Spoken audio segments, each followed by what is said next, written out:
Project घेऊया online की त्या व्हॉट्सअप ग्रुपवर दोन विवेकानंदांचे विचार दिले जातील आणि त्या विचारावर तुम्हाला काय सांगायचं आहे ते लिहायचं आहे की मला या विचारातून खरंच प्रेरणा मिळाली का, काय मिळाले, असा एक 15 दिवसाचा आपण प्रोजेक्ट इथे घेऊया. तर स्वामी विवेकानंदां संदर्भात आपल्याला मार्गदर्शन करण्यासाठी इथे लाभलेले आहे लोकनायक आणि महिला महाविद्यालय यवतमाळ येथील प्राध्यापक ज्ञानेश्वर गटकर सर यांना मी इथे विनंती करते की त्यांनी स्वामी विवेकानंदांच्या स्वरूपात आपल्याला 2 शब्द इथं मार्गदर्शन करावे.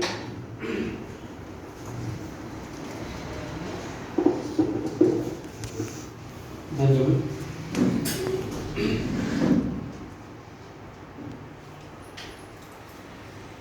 लक्ष वेळ बदलीस रात्र तू या देवी उदयाद्रीवरी.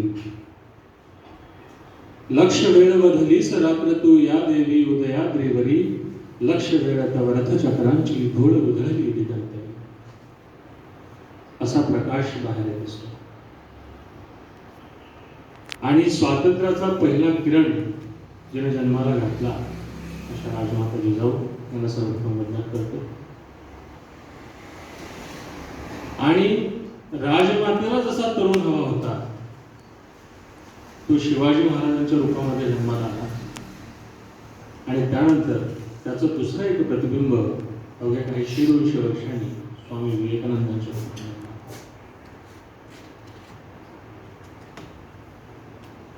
एक राजा होता तर एक ऋषी होता असे ते राजर्षी होते.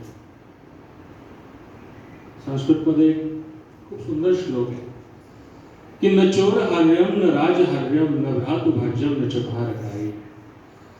न चोर हार्यम न राजहार्यम न भ्रातुभाज्यम न च भारकारी. व्यये कृते वर्धते एवं विद्याधनम सर्वधन प्रधान. असा अर्थ असा की या पृथ्वी तलावरती असं एक धन आहे ज्या धनाची कुठलाही चोर चोरी करू शकत नाही. असं एक धन आहे ज्या धनावर असं एक धन आहे ज्या धनाची भावाभावांमध्ये विभागणी होत नाही किंवा जे धन सोबत बाळगलं तर त्याचा भार होत नाही. असं एक धन आहे ज्या धनाला खर्च केला तर ते संपत नाही, उत्तरोत्तर वाढत जातं. असं एकच धन म्हणजे विद्येचं धन. विद्या, ज्ञान, आत्मज्ञान हे धन, सेल्फ रिअलायझेशन त्याला म्हणतात. आणि आदरणीय विचारमंच उपस्थित प्राध्यापक, माझे मित्र आणि सर्व विद्यार्थी, अगदी बोलायच्या सुरुवातीला एक गोष्ट क्लिअर करून टाकतो तुमच्या समोर की विवेकानंदांना जो तरुण अपेक्षित होता चौकोनी चेहऱ्याचा जो सध्या तुमचा आहे तो अजिबात नव्हता. तुम्ही एवढे गंभीर का झाले मला हेच कळत नाही. मॅडमने काही तुम्हाला सांगितलंय का खबरदार जर बोलले तर तुम्ही किंवा असले तर नाही ना, चौकोनी चेहरे करून अजिबात बसू नका. ठीक आहे, कारण मी काही भाषण देणार नाही. मला भाषण देताच येत नाही. कारण मला तुमच्याशी हितगुज करायची आहे, चर्चा करायची आहे. आणि हे खूप चांगलं झालं की हा माईक असा थोडा मोबाईल आहे त्याच्यामुळे मी इकडे येऊन सुद्धा तुमच्याशी बोलू शकतो. ठीक आहे मॅडम, चालेल ना मॅडम? ऍक्च्युली एका ठिकाणी उभं राहून वक्त्यासारखं फक्त एकटंच बोलणं मला आवडत नाही. मला तुमचे रिस्पॉन्सेस पाहिजे. ठीक आहे, तर आज काही महत्वाच्या काही मुद्द्यांवरती आपण बोलणार आहे.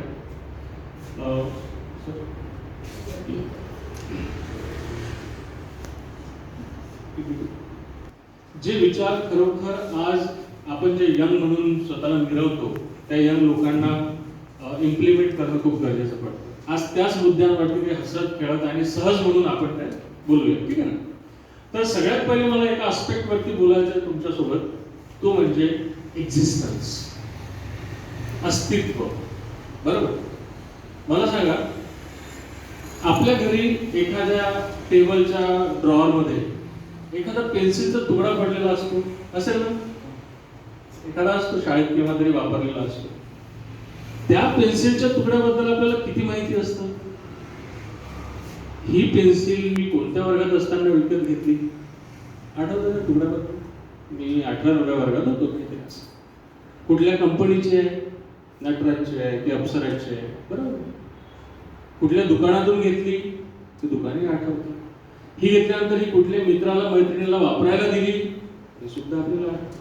किती रुपयाची होती हे सुद्धा आठवतं. तेव्हा दुकानात काका होते, काकाची बायको होती, काकू होती, हे सुद्धा आठवतं आपल्याला. बरोबर? म्हणजे एका छोट्याशा पेन्सिलच्या तुकड्याबद्दल आपल्याला खंडीभर गोष्टी आठवतात. असं आपल्या घरामध्ये कितीतरी वस्तू असतील, त्या वस्तूचा पूर्ण इतिहास भूगोल आपल्याला माहिती असते, माहिती ना. आता हिने चष्मा घातला, चष्म्याबद्दल सगळं तिला माहिती. आपण आपल्या अवतीभोवती असलेल्या प्रत्येक गोष्टीचं ज्ञान घेत असतो, त्याला परसिव्ह करत असतो, अंडरस्टँड करत असतो, समजून घेण्याचा प्रयत्न करत असतो. बट हे सगळं करत असतो. पण जर का मी तुम्हाला एक प्रश्न केला की तुम्हाला स्वतःबद्दल किती माहिती आहे, आपण आपल्या नाव आणि गावाशिवाय जास्त काही सांगू शकत नाही. बरोबर ना? म्हणजे एखाद्या वस्तूबद्दल आपल्याला इत्तमभूत माहिती असते, पण स्वतःबद्दल जर प्रश्न केला तर आपण नावाव्यतिरिक्त दुसरं काही सांगू शकत नाही. याचा अर्थ काय? Because we never think about ourself. आपण स्वतःबद्दल कधीही जास्त विचार केलेला नसतो. आपण आउटसाइड विचार जास्त करतो, इनसाइड नाही. We must see within ourself. आपण स्वतःच्या आतमध्ये बघतच नाही, तो वेळच देत नाही ना आपण. मग तो वेळ देत नसल्यामुळे काय होतंय की आपल्यातल्या डिमेरिट्स, आपल्यातली मेरिट्स, आपल्यातली विकनेसेस, आपल्यातल्या स्ट्रेंथ्स हे आपल्याला कळत नाही. किती लोकांनी स्वतःबद्दल आतापर्यंत गंभीरपणे विचार केला की मी काय आहे, व्हॉट एम आय. याच्यावर जर तुम्हाला एक पॅरेग्राफ लिहायला लागला तर काय लिहा? What am I. नाही लिहू शकत. इव्हन आजची जी आपली जनरेशन आहे, कारण मी एवढा म्हातारा नाही आहे, तुमच्यातच आहे, आपण आपले क्वालिटीजच ओळखून नाही आहे, आपले विकनेसही ओळखत नाही, आपण क्वालिटीज ओळखत नाही. म्हणून ही सगळ्यात पहिली गोष्ट आपण करायला पाहिजे, we must realise our self. आपलं स्वतःबद्दलचं ज्ञान तरी आपल्याला असायला पाहिजे. म्हणून विवेकानंदांनी एका ठिकाणी म्हटलेलं आहे, always discriminate between the real and the unreal and devote yourself heart and soul to attain to realise the atma किंवा आत्मा त्याला म्हणतात. There is nothing higher than this knowledge of the atma. स्वतःच्या आत्मा म्हणजे आत्म स्वतःला झालेल्या ज्ञानापेक्षा कुठलंही ज्ञान मोठं नाही. ते आणखी लक्षात घ्या. Generally we are living in a world which we can attribute as a virtual reality. आज आपण कुठे जगतो? मोस्ट ऑफ द टाइम आपलं कुठे स्पेंड होतो? व्हर्च्युअल रियालिटीमध्ये. टीव्ही समोर, सिनेमा समोर, व्हॉट्सअप समोर, सोशल मीडिया समोर. हे सगळं अस्तित्वात आहे का? त्यांचं फिजिकल एक्झिस्टन्स आहे का? If you have a friend, Facebook friend असेल, तो कुठे आहे? व्हर्च्युअल आहे. तो तिथे एक्झिस्ट करतो का? आपलं जगणंच सध्या कसं होत आहे? आभासी होत आहे. आणि आपण आभासामध्ये जगतोय. आपल्या भाषेत त्याला फुग्यात जगणे म्हणतात, बबलमध्ये जगणे. बरोबर ना? आणि जेव्हा अस्तित्वाची टाचणी त्याला लागते तेव्हा काय होतं? ते बबल फुटून जातं. म्हणून अनरियल आणि रियल हा भेद करणं शिका. काय खरं, काय खोटं, काय वास्तव, काय भ्रम हे शिका. अनेक गोष्टीचे भ्रम आपल्याला असतात, ते भ्रम आधी आपण दूर करायला पाहिजे आणि स्वतःचं आत्मज्ञान आपल्याला झालं पाहिजे. हे एक्झिस्टेन्शियलिझम जे आहे ते विवेकानंद तरुणांना सांगतात. ही एक गोष्ट. नेक्स्ट.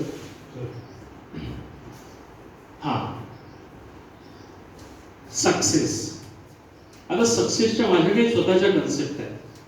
तुम्हाला काय वाटतं सक्सेस म्हणजे काय असतं? बोलू शकता तुम्ही. यश म्हणजे काय? यश. तू खूप सिरियस दिसतो आयुष्यामध्ये, तर पूर्ण हात बसून एकदम सिरियस बसलेला आहे. काय वाटतं यश म्हणजे काय? बसून नाही करत. आधीपासून जे ठरवलेलं होतं मी करायचं आहे, झालेलं नाही.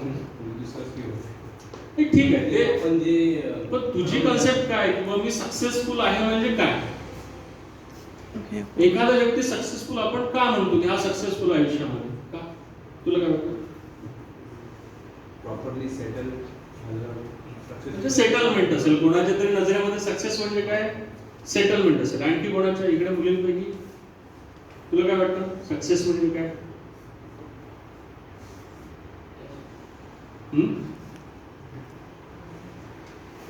बोल. तसा तो खूप मस्त्या करत असशील तू. सांग, सक्सेस म्हणजे काय वाटतं तुला? स्वप्न पूर्ण होणे. बरोबर. म्हणजे जनरली पर्सन सेट्स अ गोल एक कुठला तरी गोल सेट करतो, एक एम सेट करतो आणि try to achieve it and after achieving it he feels that he is successful. बरोबर? ठीक आहे. पहिले या कन्सेप्टला चेंज करा. Success is not the destination, I think it is the journey. लक्षात घ्या. सक्सेस होणे हे जर डेस्टिनेशन असेल तर हे या जगानं प्रगतीच केली नसती. सक्सेस होणे हे जर तुमचं रिअलायझेशन असेल की नाही, आता मला नोकरी लागली, मला बायको आहे, मला मुलगा झाला, हे झालं, सगळं ओके, आता संपलो, कारण मी समाधानी झालो. लक्षात मला काय सांगायचं असेल त्याला परस्यू करण्याचा प्रयत्न करा.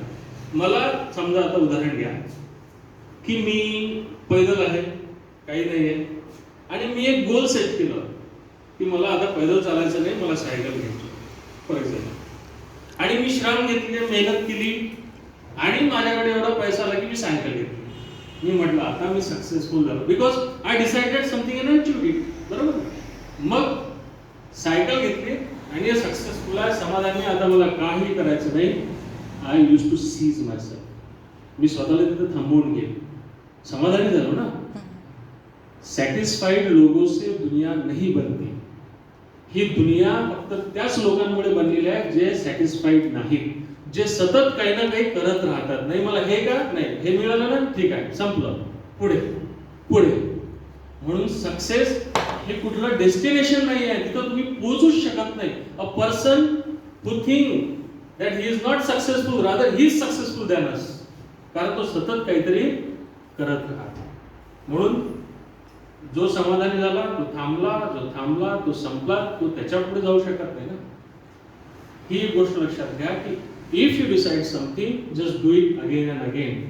स्ट्रेच करा तुमच्या लिमिटेशन्स, तुमच्या क्षमता स्ट्रेच करा आणि काहीतरी करत राहा, थांबू नका. मला असं वाटतं की न थांबणे म्हणजे सक्सेस. एखादी गोष्ट अचीव्ह करणे न करणे हा नंतरचा भाग आहे, पण न थांबणे म्हणजे सक्सेस. पण हे करत असताना तुम्ही आणखी एक गोष्ट लक्षात ठेवायला पाहिजे, ते म्हणजे विवेकानंद म्हणतात ते बघा काय म्हणतात तिथे, take up one idea, the aim, the thing which you want to do. एखादी अशी गोष्ट जी तुम्हाला करायची, make that one idea your life. तेच तुमचं आयुष्य असलं पाहिजे जे तुम्हाला करायचं. एक लक्षात घ्या, एखादी गोष्ट अचीव्ह करायला जे काही आपले ड्रीम्स असतील त्याला जनरलाइज करून बोलतोय मी, की आपल्या सामान्य कुटुंबातल्या व्यक्तीला एखादी गोष्ट अचीव्ह करायला 3 वर्षापेक्षा जास्त वेळ लागत नाही. बट आपण 3 वर्ष फक्त नावालाच देतो, बाकी काहीही करत नाही. कसं ते सांगतोच मी तुम्हाला, ठीक आहे ना.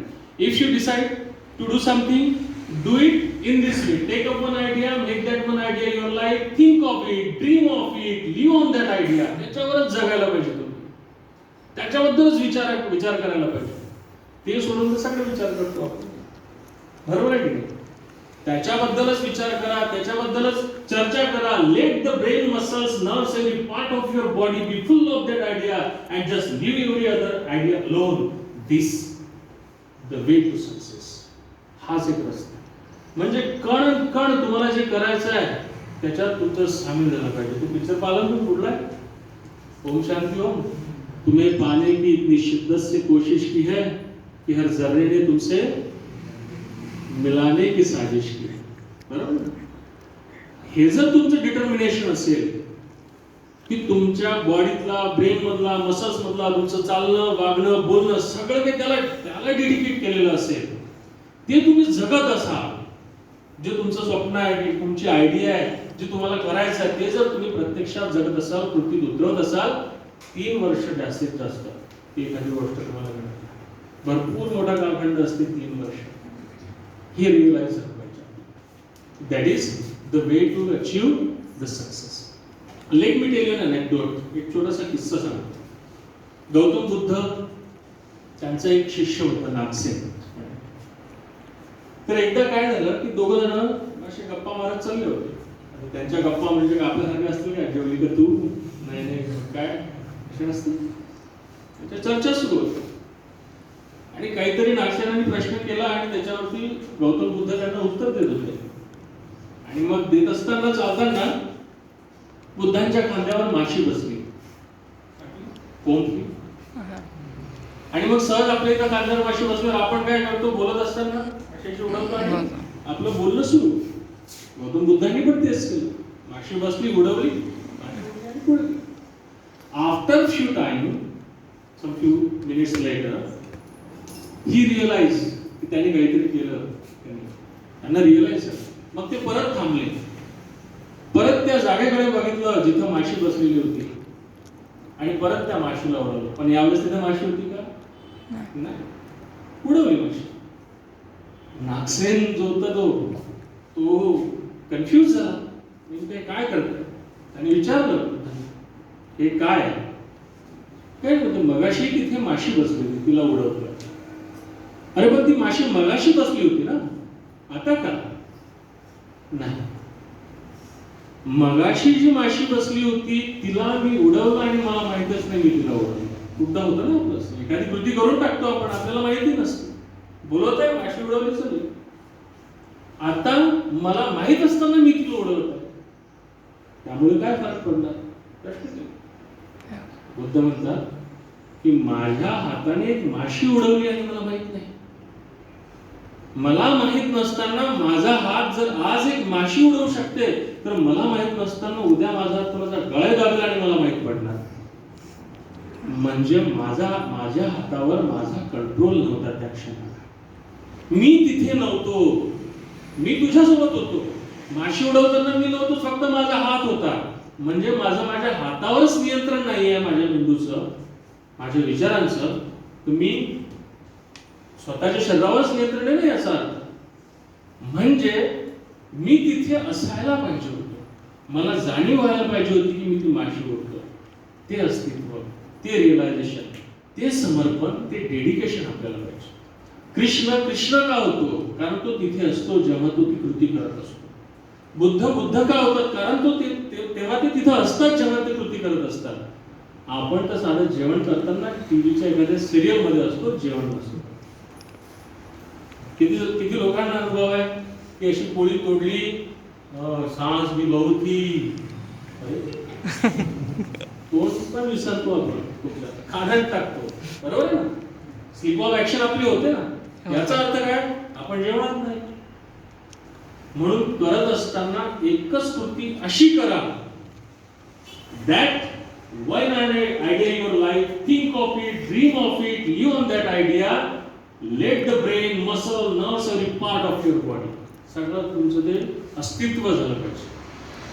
ही एक गोष्ट सक्सेस बनवण्यासाठी खूप महत्त्वाची. लक्षात ना? एक खूप गमतीशीर मला एक आणखी कविता आठवली. गमतीशीर आहे आणि हीच गोष्ट ते थोड्याशा गमतीच्या भागाने सांगते. काय ऐकत थोडीशी कविता, म्हणजे मी अगदी मला कंटाळा नाही आणू देत. रत्न पारखी नावाची कवी आहे, त्यांची ती कविता आहे. ते रत्नागिरीचे नाहीत पण. शेपटा नावाची कविता आहे त्यांची. ऐकली असेल की माहिती तुम्ही लोकांनी. पण हीच गोष्ट त्या कवितेतनं एका वेगळ्या पद्धतीने सांगितलं, गमतीची आणि खुमासदार.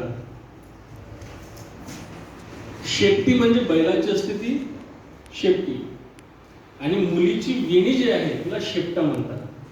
ठीक आहे ना? मुलीच्या वेणीला, कारण ती शेपटी सारखीच असते ना, त्याला शेपटा म्हणतात.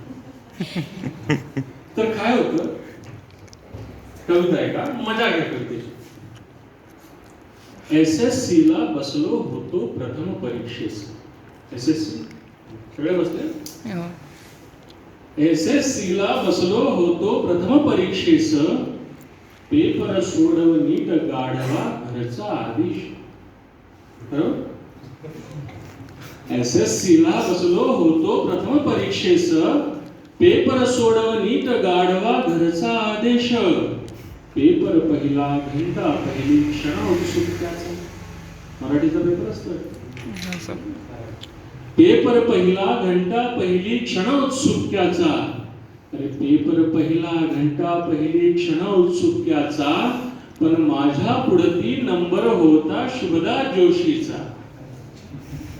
आता काय मानेला मग देव नाही सडा, नेहमीचा सवयीने. ऑब्झर्वेशन टाकायचं. मानेला मग देव नाही सडा, नेहमीचा सवयीने, लिहू लागली शुभदा पेपर पानावर पाने. आणि मग हिसडा दिल्यामुळे काय झालं की मऊ रेशमी सुंदर मोहक, मऊ रेशमी सुंदर मोहक, मऊ रेशमी सुंदर मोहक वेणीचा भार येऊन पडला तिचा शेपटा माझ्या बाकावर. मग 3 तास हो एक चित्त मी तिच्या शेपट्यात, 3 तास हो एक चित्त मी तिच्या शेपट्यात, एकही ओळ लिहिली नाही पुऱ्या पेपरात. शेवटली ती घंटा होती, पुराण बांधून घ्या. शेवटली ती घंटा होती आलो भानावर, कळले आता जगणे अपुले गावी खेड्यावर. केसाने हो गळा कापला, केसाने हो गळा कापला अलगद की माझा.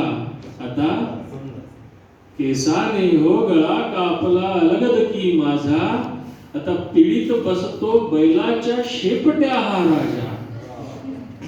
आणि मग काय झालंय की बागेवरती मोठेवरती माझी उपजीविका, वावरात काम करायला जावं लागतं, बागेवरती मोठेवरती माझी उपजीविका, शिक्षणास पारखा असा मी शुभदा प्राध्यापिका. ती प्राध्यापिका झाली आणि याला शेतात पाठवलं. कशामुळे? फक्त शेतकऱ्यामुळे. त्या 3 तासात त्याने काय केलं?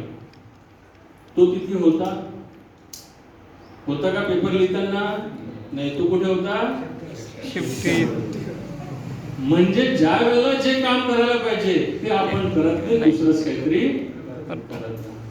बरोबर? तुमचे विचार, तुमचं फिजिकल अस्तित्व हे अस्तित्वच नाही. हात, पाय, शरीर, डोकं हे वस्तू आहे. याला महत्व केव्हा आहे? जेव्हा याच्यामध्ये तुमच्यासारखा विचार करणारा माणूस आहे तर याला महत्व आहे. बरोबर ना? नाही तर हे ते डेस्क बेंच याच्यासारखी काय वस्तू आहे आपल्या हातात. हे बायोलॉजिकल काहीतरी आहे ना याला, बरोबर? फिजिक्स आहे याला. पण तुमचे विचार तुम्हाला पर्टिक्युलर बनवतात, विशिष्ट बनवतात. That's why it is necessary to realise our own existence, आपलं स्वतःचं अस्तित्व, स्व जाणं. आणि जर एखादी गोष्ट करत असाल त्यामध्ये ते स्व झोकून द्या, समर्पित करा. That is the second thing which I really want to say within the reference of Swami Vivekananda. Okay, next. ते इथे नाही, ठीक आहे, ते दुसरीकडे आहे.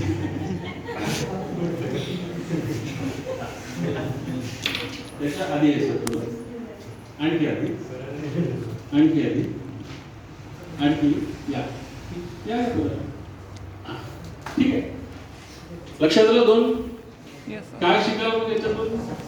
सक्सेस. मी सांगतो म्हणून नका शिकू. तुम्ही स्वतः तेवढे समजदार आहेत, तुम्ही तेवढं अनालिसिस करू शकता. सर तुम्हाला एकदा सरांचं त्याच्यात चांगलं हे आहे, स्वॉट अनालिसिस शिकवतील सर तुम्हाला. ठीक आहे. स्वॉट अनालिसिस इन्स्टिट्यूटचं तर आपण करतोच समजा स्वॉट, ठीक आहे. पण इंडिव्हिज्युअल जे आहे ते तुम्हाला एकदा तुम्ही करून घ्या. त्यातलं तुमच्या स्ट्रेंथ, तुमच्या क्वालिटीज, तुमच्या थ्रेट्स आणि तुमचे विकनेसेस हे तुम्हाला रिअलाइज होतील आणि त्याच्यानुसार त्याला ओव्हरकम करणे आणि आपल्या असलेल्या क्वालिटीजला कसं युटिलाइज करू शकतो आपण याचा एक हलकासा का होईना पण पहिल्यांदा ग्राफ तर आपल्या डोळ्यासमोर येईल. ठीक आहे ना? हे करून घ्या म्हणजे रिअलाइज होईल. Sir next. हा, त्यानंतर मला बोलायचं तुम्हाला हॅपीनेस या कन्सेप्ट, जे त्यांना अभिप्रेत आहे ते हॅपीनेस नेमकं काय. तुम्हाला काय वाटतं? आता यश म्हणजे काय ते तुम्ही सांगितलं, ठीक आहे. आता हॅपीनेस म्हणजे काय? एखादा माणूस यशस्वी झाला म्हणजे त्याला हॅपीनेस मिळालं असं तू समजता? काय वाटतं? तू सुखी केव्हा असतं? हॅपी. बघ, जॉय आणि हॅपी म्हणजे हॅपीनेस आणि जॉयफुल या 2 वेगळ्या गोष्टी आहेत. जो परमनंट नसतो तो असतो जॉय, छोट्या छोट्या गोष्टीतून मिळतो आपल्याला. पण हॅपीनेस ही खूप परमनंट फिलिंग असते, नेहमीसाठी असते. सुख आणि आनंद या 2 वेगळ्या कल्पना आहेत.